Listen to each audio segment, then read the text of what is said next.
Hello, welcome to our YouTube channel. नमस्ते, राधे राधे।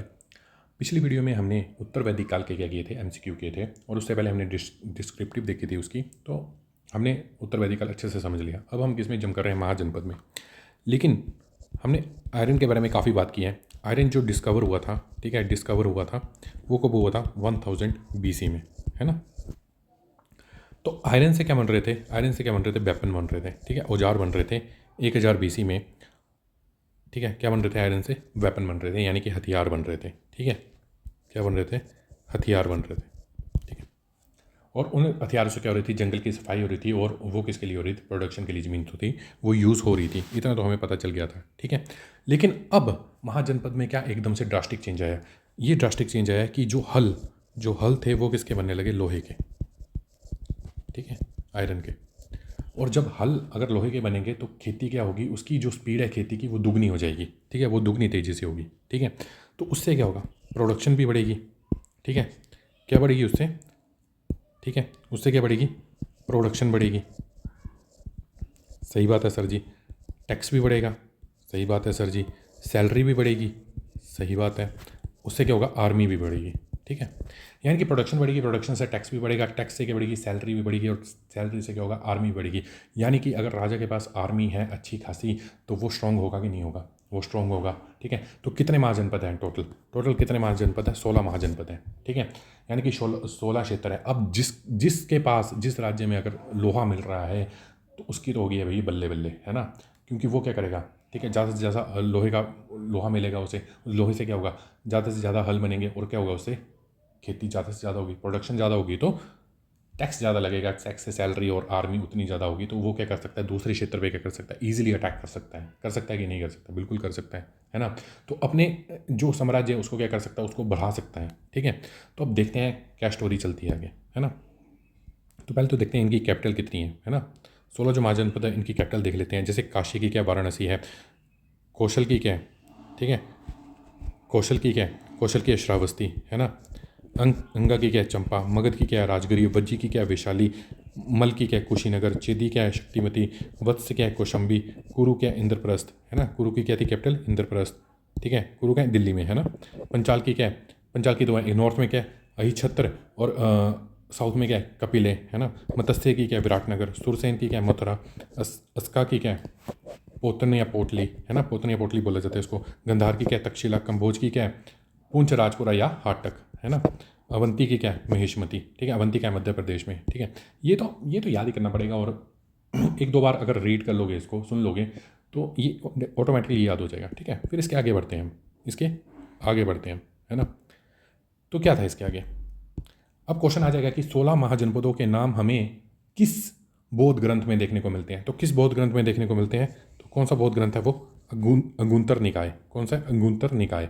ठीक है, और ऐसा क्वेश्चन आ जाए कि 16 महाजनपदों के नाम हमें किस जैन ग्रंथ में देखने को मिलते हैं? किस जैन ग्रंथ में देखने को मिलते हैं? तो क्या नाम आएगा? भगवती सूत्र। क्या नाम आएगा? भगवती सूत्र में देखने को मिलते हैं। फिर हम इसका मैप देखते हैं। ठीक है, नॉर्थ वेस्ट में क्या पड़ता है? कंबोज पड़ता है सबसे नॉर्थ वेस्ट में। ईस्ट में क्या पड़ता है? ईस्ट में पड़ता है अंगा, है ना। और साउथ में क्या पड़ता है? अशमक। साउथ में क्या पड़ता है? अशमक। ठीक है, ये भी हमें पता चल गया। और यूपी में टोटल कितने महाजनपद थे? तो 8 महाजनपद थे। ठीक है, ठीक है। इतनी बात भी पता चल गई। तो अब हम बड़ी इंपॉर्टेंट चीज़ समझते हैं कि जो महाजनपद हैं उसकी शासन प्रणाली क्या है? या तो राजतंत्रीय है, ठीक है, या तो गणतंत्रीय है। ठीक है, या तो राजतंत्रीय है या गणतंत्रीय, यानी कि रिपब्लिकन है। ठीक है, तो राजतंत्रीय क्या होता है? ठीक है, जिसमें क्या होती है? सत्ता क्या रहती है? सत्ता क्या रहती है? एक व्यक्ति के पास ही रहती है, यानी कि राजा के पास ही रहेगी पूरी सत्ता, है ना। और ये पद आमतौर पर कैसे चुने जाते हैं? हेरिडेटरी बेसिस पे चुने जाते हैं, यानी कि राजा का बेटा ही राजा बनेगा। ये किसकी बात हो रही है? राजतंत्री की। लेकिन गणतंत्री में ऐसा नहीं था। गणतंत्री इसके बिल्कुल ऑपोजिट था। सरपोज पद जो होगा वो जनता के द्वारा चुना जाएगा, यानी कि राजा जो होगा वो जनता के द्वारा भेजा जाएगा। और इसमें क्या होता था? वंशानुगत राजा नहीं बनता, यानी कि हेरिडेटरी बेसिस पे राजा नहीं बनता था। किसमें? गणतंत्री में। तो देखने से लग रहा है कि गणतंत्री थोड़ा अच्छा होगा, है ना। यानी कि कुछ स्टेट जो थे वो राजतंत्रीय थे, कुछ स्टेट जो थे वो गणतंत्रीय थे, है ना। इतनी बात हमें पता चल गई। जैसे बज्जी और मल क्या थे? दो गणतंत्र थे, यानी कि दोनों क्या थे? ये गणतंत्र थे। ऐसे आ भी सकता है क्वेश्चन में कि इनमें से कौन सा जो है वो गणतंत्र है? टिक करो ऑप्शन में, है ना। वैशाली या लिच्छवी गणराज्य विश्व का सबसे प्राचीनतम गणराज्य है। ठीक है, तो विशाली का कौन सा, वैशाली का कौन सा, लिच्छवी। तो लिच्छवी क्या है, सबसे प्राचीनतम गणराज्य है। ठीक है, क्वेश्चन आ सकता है, वेरी वेरी इंपॉर्टेंट। जो भी इंपॉर्टेंट क्वेश्चन बनेंगे वो मैं बताता चलूँगा। ठीक है, स्टोरी तो समझ में आ ही गई है ना। तो ऐसा क्वेश्चन भी आ सकता है कि मगध का उल्लेख सर्वप्रथम कहाँ देखने को मिलता है, तो किसमें देखने को मिलता है, अथर्ववेद में। मगध का उल्लेख सर्वप्रथम कहाँ देखने को मिलता है, अथर्ववेद में। ठीक है, इतनी बात भी समझ में आ गई। ठीक है, ठीक है। अब आगे स्टोरी कि महाजनपद काल के दौरान परिवर्तन क्या क्या चेंजेस आए। ठीक है, राजा क्या क्या रहने, अब राजा क्या है, राजा के बस प्रोडक्शन बड़ी ज़्यादा हो रही है। ठीक है, उससे क्या हो रहा है, वो अपने अपने पास क्या कर पा रहा है। ठीक है, टैक्स भी ज़्यादा बढ़ा रहा है, सैलरी भी ज़्यादा मिल रही है लोगों को, और क्या हो रही है, उससे आर्मी भी अच्छी खासी बिल्ड हो रही है। तो वो क्या करेगा, किलों में खुद के प्रोटेक्शन के लिए किस में रहना स्टार्ट करेगा, किस में रहना स्टार्ट करेगा, किलों में। और किलों की क्या कर देगा, किलेबंदी कर देगा। ठीक है, स्थायी सेना आ जाएगी यहाँ पे। ठीक है, स्थायी सेना रखना स्टार्ट कर देगा। ठीक है, अब क्या करेगा, वो टैक्स लगाना स्टार्ट करेगा। तो टैक्स क्या है, भाग का 1/6। ठीक है, भाग का ये जो भाग है इसका कितना, 1/6, भाग का 1/6। ठीक है, ये टैक्स लगाना लगा, यानी कि उपज का 1/6 टैक्स लगाना क्या कर देगा, स्टार्ट कर देगा। उसको क्या बोलते हैं, भाग बोलते हैं। और बिष्टी क्या होता है, बिष्टी होती है फोर्स्ड लेबर टैक्स। ठीक है, इसका मतलब क्या है, वर्क विदाउट पेमेंट। यानी कि राजा के यहाँ कोई भी किसान आ रहा है या फिर कोई भी कारीगर आ रहा है, वो क्या करेगा, बिना पेमेंट के राजा के लिए काम करेगा। उसी को क्या बोला जाता है, उसी को बिष्टी बोला जाता है। ठीक है, उसी को क्या बोला जाता है, उसी को बिष्टी बोला जाता है। और उपज का 1/6 क्या है, वो भाग है। ठीक है, यानी कि राजा क्या करेगा, उपज का 1/6 लेगा। ठीक है, उसको कहते हैं शटभागी भी बोलते हैं। क्या बोलते हैं उसको, शटभागी भी बोलते हैं। ठीक है, इतनी बात तो हमें समझ में आ गई। ठीक है, अब हमने देखा कि राइज ऑफ मगध, मगध का उत्कर्ष कैसे होता है। तो महाभारत से हमें जानकारी मिलती है कि मगध पर सबसे पहले बृहद्रथ वंश का शासक था। ठीक है, किसका था, महाभारत से हमें क्या जानकारी मिली है कि कौन था, बृहद्रथ वंश का क्या था, शासन था, जिसके संस्थापक कौन थे, बृहद्रथ थे। ठीक है, इतनी बात हमें समझ में आ गई। इस वंश का सबसे प्रतापी शासक कौन हुआ, जरासंध।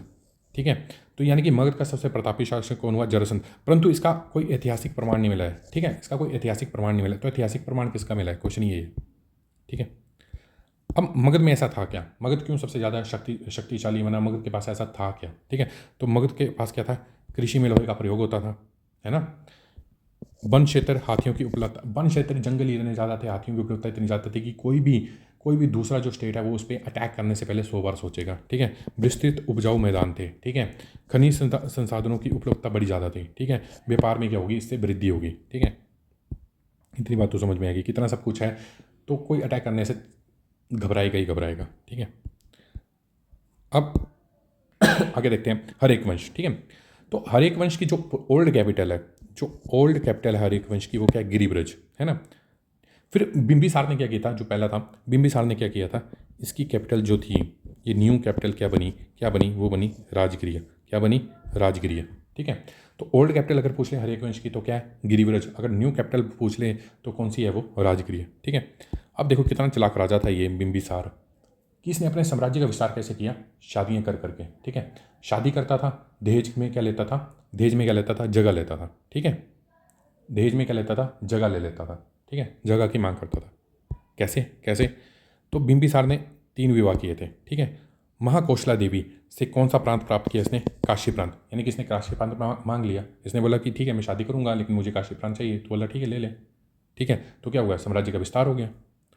फिर चेलना, ठीक है, लिच्छवी का राजकुमारी थी, उससे भी इसने विवाह किया था। और मध्य देश की राजकुमारी क्षेमा से भी इसने क्या किया था, विवाह किया था।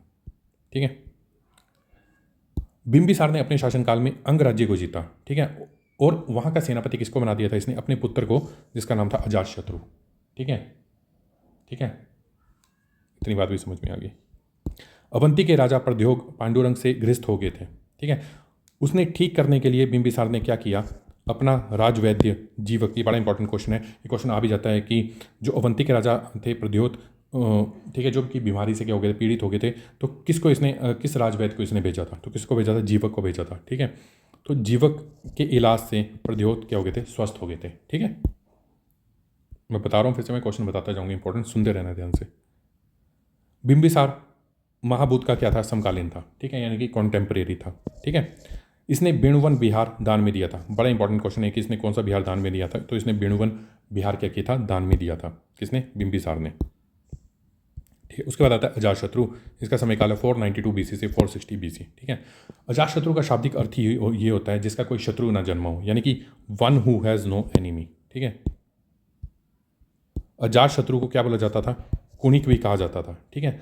अजातशत्रु ने अपने मंत्री वर्षाकार को बुध के पास बज्जी पर आक्रमण करने के लिए भेजा। ठीक है। किस पर आक्रमण करने के लिए भेजा? बज्जी पर आक्रमण करने के लिए भेजा। किसको भेजा था? वर्षाकार को। ठीक है। कि ये चाहता था कि क्या चाहता था अजातशत्रु कि ये किसकी सलाह ले? ये किसकी सलाह ले? बुध की सलाह ले। वर्षाकार और बुध की मुलाकात का उल्लेख किससे मिलता है? दिग निकाय में देखने को मिलता है। ठीक है। दिग निकाय में क्या देखने को मिलता है? वर्षाकार और बुध की मुलाकात का संकेत। Very very important question. ठीक है। तो अजातशत्रु ने अपने मंत्री वर्षाकार को बुध के पास बज्जी पर आक्रमण करने के लिए सलाह के लिए भेजा था। ठीक है। सलाह लेने के लिए भेजा था उसने। ठीक है। और वर्षाकार और बुध की मुलाकात का उल्लेख क्या मिलता है? दिग निकाय में देखने को मिलता है। ठीक है। फिर रथमुसल और महाशिला कंटक जैसे हथियारों का निर्माण किसने कराया था? तो किसने करवाया था? ये करवाया था अजातशत्रु ने। ठीक है। किसका? रथमुसल और महाशिला कंटक जैसे हथियारों का निर्माण भी किसने करवाया था? अजातशत्रु ने। ठीक है। ये very very important question. Ajatashatru के काल में ही बुध ने महापरिनिवारण प्राप्त किया था, यानी कि बुध की क्या हो गई थी? मृत्यु हो गई थी। ठीक है। अजातशत्रु के काल में क्या होगी? बुध ने महापरिनिवारण प्राप्त किया था। ठीक है। इतनी बात भी हमें पता चल गई।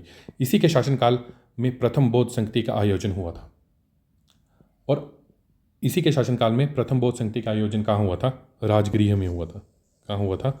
राजगृह में हुआ था। Very very important. तो प्रथम बौद्ध संगति का आयोजन किस राजा के समय में हुआ? तो किसके समय में हुआ? अजातशत्रु। और कहाँ हुआ? राजगृह में। ठीक है। फिर आता है उदेन, 460 से 444। उदेन ने गंगा और सोन नदियों के संगम पर पाटलिपुत्र की स्थापना की। तो क्वेश्चन यहाँ से बन जाएगा बड़ा इंपॉर्टेंट सा कि उदेन ने गंगा और सोन नदियों के संगम पर किसकी स्थापना की? तो पाटलिपुत्र। और उसे ही अपनी राजधानी बनाया, यानी कि इसने अपनी कैपिटल किसको बनाया था? तो पाटलिपुत्र को बनाया था। ठीक है। हर एक वंश को पितृहंता वंश भी कहा जाता है, यानी कि अपने पिता को क्या करते हैं? मारते थे और खुद राजा बन के बैठ जाते थे। ठीक है। हर एक वंश के अंतिम शासक नागदर्शक की हत्या किसने कर दी थी? शिशुनाग ने कर दी थी। ठीक है। और नए वंश की स्थापना कर दी। पर शिशुनाग क्या था? इसका सेनापति था। ठीक है। अब शिशुनाग ने क्या किया? नागवंश की स्थापना कर दी, है ना। तो इस वंश का संस्थापक क्या था? शिशुनाग था। इसका समयकाल कितना? 412 से BC से 398 BC। ठीक है। इसने अपनी राजधानी कहाँ बनाई थी? वैशाली बनाई थी। उदयन ने कहाँ बनाई थी? पाटलिपुत्र। इसने कहाँ बना दी? वैशाली। ठीक है। शिशुनाग ने कहाँ बना दी? अपनी कैपिटल कहाँ बना दी थी? कैपिटल कहाँ बना दी थी इसने?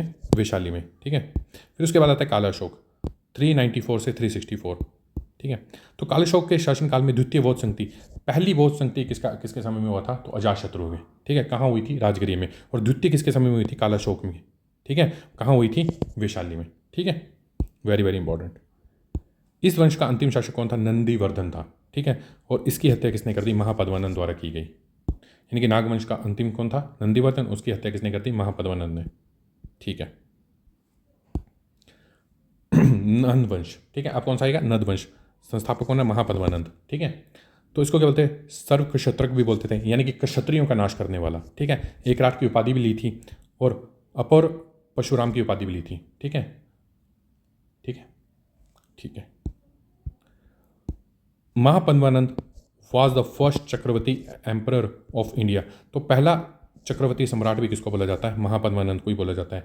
और सबसे वेरी वेरी इंपॉर्टेंट क्वेश्चन, ये तो बड़ी बार ही पूछा गया है कि अशोक से पूर्व, ठीक है, अशोक से पहले, यानी कि कलिंग को किसने जीता? तो किसने जीता था? महापद्मानंद ने जीता था।